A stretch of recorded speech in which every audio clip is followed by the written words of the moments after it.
ನಮ್ಗೆ ಆಗೋಂಥ ಅನಾಹುತ ನೋಡ್ರಿ ಅಂತ ಹೇಳ್ತೀನಿ. ಮತ್ತೆ ಅಕ್ಕೋರೆ ನೀಟಾಗಿ ಚಂದಾಗಿ ಯಾಕೆ ಬಂದಿರಿ ಚಂದಾಗಿ ಮಾತಾಡ್ರಕ್ಕ. ಏನು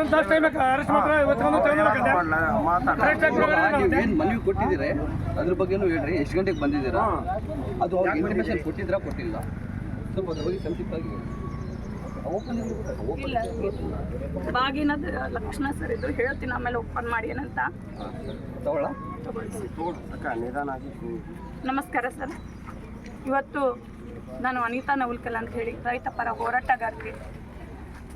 ತುಂಗಭದ್ರೆ ಅಣೆಕಟ್ಟು ಕಟ್ಟಿ ಸರಿಸುಮಾರು 70 ವರ್ಷ ಮೇಲ್ಪಟ್ಟರೂ ಕೂಡ ಅಲ್ಲಿನ ಸರಿಯಾಗಿ ನಿರ್ವಹಣೆ ಮಾಡದೆ ಕೋಟಿ ಲೂಟಿ ಮಾಡಿದಂಥ ಇದುವರೆಗೆ ಅಧಿಕಾರಿಗಳು ನಮ್ಮ ತುಂಗಭದ್ರಾ ಡ್ಯಾಮ್ 19ನೇ ಗೇಟು ತುಕ್ಕು ಹಿಡಿದು ಇವತ್ತು ನೀರಿನ ಪಾಲಾಗಿದೆ. ಇದಕ್ಕೆ ಕಾರಣ ನೀಚ ನಿಕೃಷ್ಟ ಮಾನವೀಯತೆ ಇರಲಾರ್ದಂಥ ಈ ಭ್ರಷ್ಟ ಅಧಿಕಾರಿಗಳಿರ್ಬೋದು, ರಾಜಕಾರಣಿಗಳಿರ್ಬೋದು. ಹಲವಾರು ಜನ ಮುಖ್ಯಮಂತ್ರಿಗಳಾದರೂ ಹಲವಾರು ಎಲ್ಲ ಪಕ್ಷದವರು ಬಂದು ಎಲ್ಲ ಇದು ಮಾಡಿದ್ರು ಕೂಡ ಇವತ್ತಿಗೂ ಕೂಡ ನಮ್ಮ ತುಂಗಭದ್ರೆಯಿಂದ ಬರೋಂಥ ಲಾಭ ಬೇಕು, ತುಂಗಭದ್ರೆ ಅಡಿಯಲ್ಲಿರುವಂಥ ರೈತರು ಕಟ್ಟಂಥ ಟ್ಯಾಕ್ಸ್ ಬೇಕು. ಇಡೀ ರಾಜ್ಯಕ್ಕೆಲ್ಲ ದೇಶಕ್ಕೆ ಅನ್ನದ ಬಟ್ಟಲು ನಮ್ಮದು. ಇವತ್ತು ಹೋರಾಟ ಅಂದರೆ ಕಾವೇರಿ ಹೋರಾಟ. ನಿಜ ಹೇಳ್ಬೇಕು, ಅಲ್ಲಿನ ಕಾವೇರಿಯ ಮಡಿಲಲ್ಲಿ ಕಾವೇರಿ ನೀರು ಕುಡಿದಂಥ ರೈತರಿಗೆ ನಾನು ಕೈ ಎತ್ತಿ ಮುಗಿತೀನಿ. ಇಡೀ ಸರ್ಕಾರ ಈ ಏನಾದರೂ ನಿಂತರೆ, ಕಾವೇರಿ ಹೋರಾಟಗಾರರು ನಿಂತರೆ ಪಟ್ಟಿ ಚಡ್ಡಿ ಮೇಲೆ ಹೋಗಿ ರೈತರು ಇಡೀ ಸರ್ಕಾರ 2 ತಾಸಲ್ಲಿ ನಿಲ್ಲುತ್ತೆ.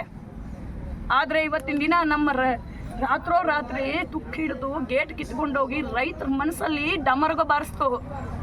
ನಾವು ಬೆಳೆ ಬೆಳಿತಾವೆ ಇಲ್ಲೋ, ಬೀಜ ಹಾಕಿದ್ದೀವಿ, ಸಸಿ ಮಾಡಿ ಬಂದದ, ಹತ್ತಿ ಚೆನ್ನಾಗಿ ಬಂದದ, ಇವತ್ತೇನೋ ಸ್ವಲ್ಪ ಮಳೆ ಬಂದದ, ಚಂದದ, ನಾವು ನೆಮ್ಮದಿಯಿಂದ ಇರಮ್ಮ ಅನ್ನಷ್ಟೋಗ ರಾತ್ರೋರಾತ್ರಿ ಇವತ್ತು ಈ ಭ್ರಷ್ಟ ಅಧಿಕಾರಿಗಳಿಂದ ನುಂಗಿ ನೀರು ಕುಡಿದ್ಬಿಟ್ಟಾರೆ. ನಮ್ಮ ಅಣೆಕಟ್ಟನ್ನು, ತುಂಗಭದ್ರಾ ಅಣೆಕಟ್ಟನ್ನು ನುಂಗಿ ನೀರು ಕುಡಿದಿದ್ದಾರೆ.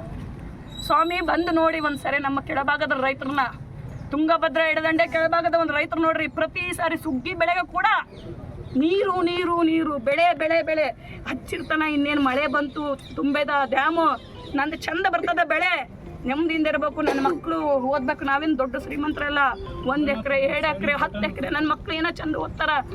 ಶಿಕ್ಷಣ ಮತ್ತು ಆರೋಗ್ಯದಲ್ಲಿ ಸಂಪೂರ್ಣ ಹಿಂದುಳಿದದ ನಮ್ಮ ರಾಯಚೂರು ಜಿಲ್ಲೆ. ಆದರೆ ಕನಿಷ್ಠ ನಮ್ಮ ಭೂಮಿಯಲ್ಲಿ ಏನಾದರೂ ಬೆಳೆದು ನನ್ನ ಮಕ್ಕಳನ್ನ ಚಂದ ಓದಿಸೋಣ, ಆರೋಗ್ಯ ನೋಡ್ಕೋಣ ಅಂತೇಳಿ ಬೆಳೀತದ ಹೊರ್ತು ಆಸ್ತಿ ಅಂತಸ್ತು ನಾವು ಇದನ್ನು ಮಾಡ್ಬೇಕಂತ ನನ್ನ ರೈತ ಬೆಳೀತಾ ಇಲ್ಲ. ನನ್ನ ಮಕ್ಕಳು ಚೆನ್ನಾಗಿರಲಿ, ನಾನು ದುಡಿದು ನಾನು ತಿನ್ನೋದಲ್ಲ, ಇಡೀ ದೇಶಕ್ಕೆ ಅನ್ನ ಹಾಕ್ಬೇಕಂತ ಅನ್ನ ಹಾಕ್ತಾ ಇರೋಂಥ ನನ್ನ ರೈತನಿಗೆ ನೋಡಬೇಕು. ಅಕ್ರಮವಾಗಿ ಈ ಸಾವಿರಾರು ಎಕರೆಗಟ್ಟಲೆ ಬರೀ ದೊಡ್ಡವರು ಉಳ್ಳವ್ರದ್ದು ನೀರಿಗೂ ಚಂದ ಹೋಗಿ 2 ಬೆಳೆ ತಕ್ಕೊಂಡು ನೆಮ್ಮದಿಯಿಂದ ಇರ್ತಾರೆ. ಅದ್ರ ಕೆಳಭಾಗದ ರೈತರ ಪರಿಸ್ಥಿತಿ ಹೇಳಬಾರ್ದು.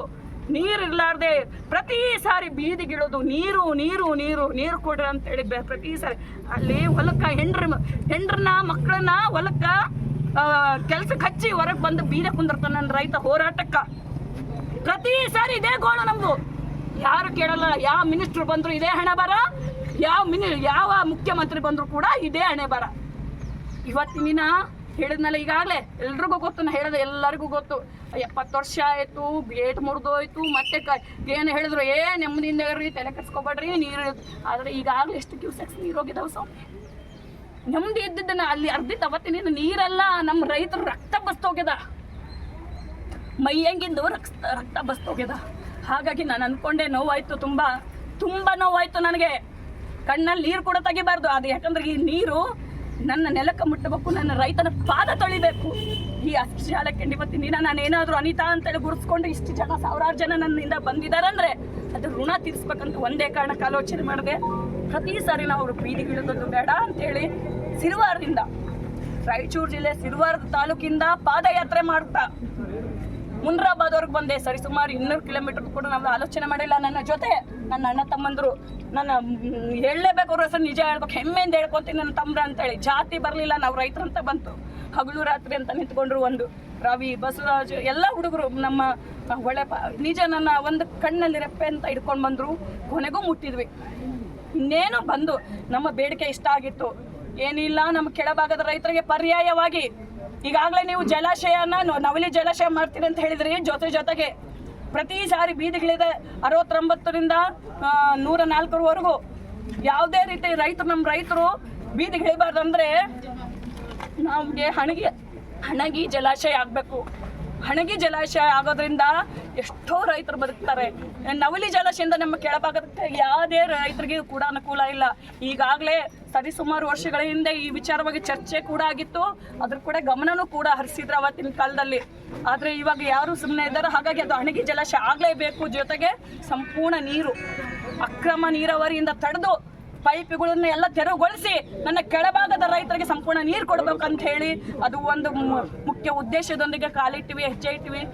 ಇನ್ನೇನು ಸಂತೃಪ್ತಿಯಿಂದ ಬಂದು ಕೂತು ಒಂದು ಸಂಕಲ್ಪ ಮಾಡಿದ್ದೆ ಅವತ್ತಿನ ದಿನ. ಮಾನ್ಯ ಮುಖ್ಯಮಂತ್ರಿಗಳು ಹೇಳಿದ್ರು, ನೀವೇನು ಹೆದರಬೇಡ್ರಿ, ನೀರು ಜಲಾಶಯ ತುಂಬುತ್ತೆ, ಎಲ್ಲ ಗೇಟನ್ನ ಸರಿಪಡಿಸ್ತೀವಿ ನಾವು, ನಾನು ಬಂದು ಬಾಗಿನ ಬಿಡ್ತೀನಿ ಅಂತ ಹೇಳಿದ್ರು. ನನಗೆ ಅವತ್ತೇ ಅನ್ನಿಸ್ತು, ಈ ವ್ಯಕ್ತಿ ಅಥವಾ ಈ ಭ್ರಷ್ಟ ರಾಜಕಾರಣಿಗಳಿಂದ ಆ ತಾಯಿಗೆ ಬಾಗಿನ ಅರ್ಪಿಸಿದ್ರೆ ನಾವು ಮುಂದಿನ ಬೆಳೆಗೆ ನೀರು ಕಾಣೋದು ಕಷ್ಟ ಅಂತ ಅಂದ್ಬಿಟ್ಟು ನಾವು ಕೊಡೋಣ. ಎಲ್ಲ ರೈತರ ಸಮ್ಮುಖದಲ್ಲಿ ನೀರಿಗೆ ಆ ತಾಯಿಗೆ ತುಂಗಭದ್ರ ತಾಯಿ ನೆಮ್ಮದಿಯಿಂದ ಈ ಬಾಗಿನ ಅರ್ಪಿಸ್ಕೊಂಡು 2 ಬೆಳೆಗೆ ನನ್ನ ರೈತನಿಗೆ ಸಮೃದ್ಧಿಯಾಗಿ ಕೊಡು, ಯಾವುದೇ ತೊಂದರೆ ಇರಲಾರ್ದಂಗೆ ಬೆಳೆ ಬೆಳೆದು ಬೆಳೆಗೆ ಸರಿಯಾದ ಬೆಳೆ ಬಂದು ನನ್ನ ಆ ರೈತನ ಮಕ್ಕಳು ನೆಮ್ಮದಿಯಿಂದ ಓದಿ ಆರೋಗ್ಯದಿಂದ ಒಂದು ದೇಶದ ಪ್ರಜೆಗಳಾಗಬೇಕು ಅಂತ ಒಂದೇ ಕಾರಣಕ್ಕೆ ನಾನು ಇವತ್ತಿನ ದಿನ ಇಲ್ಲಿ ಬಂದು ಇನ್ನೇನು ನಮಗ ಬಾಗಿನ ಕೊಡಕ ಅವಕಾಶ ಮಾಡಿಕೊಡು ಅಂದ್ರೆ ಈ ಭ್ರಷ್ಟ ಅಧಿಕಾರಿಗಳ ಹತ್ರ ಇಲ್ಲ, ನಾವು ಅವಕಾಶ ಕೊಡೋದಿಲ್ಲ ಅಂತ ಹೇಳ್ತಾರೆ. ಯಾಕಂದ್ರೆ ನಾವು ರೈತರಲ್ಲ, ಅವ್ರ ಕಣ್ಣಿಗೆ ಟೆರರಿಸ್ಟ್ಗಳು, ಉಗ್ರವಾದಿಗಳು ಕಣ್ಣ ಕಾಣ್ತೀವಿ. ನಮ್ಮ ಪಾದಯಾತ್ರೆಗೆ ಬೆಲೆ ಕೊಡ್ಲಿಲ್ಲ, ನಮ್ಮ ಈ ಸಾವಿರಾರು ಜನ ರೈತರಿಗೆ ಬೆಲೆ ಕೊಡ್ಲಿಲ್ಲ ಇವರು. ಇವತ್ತಿನ ದಿನ ಏನ್ ತಗೊಂಡ್ ಬಂದಿವ್ರಿ, ನಾವು ಬಾಂಬ್ ತಂದಿದ್ದಲ್ಲ ನೋಡಿ.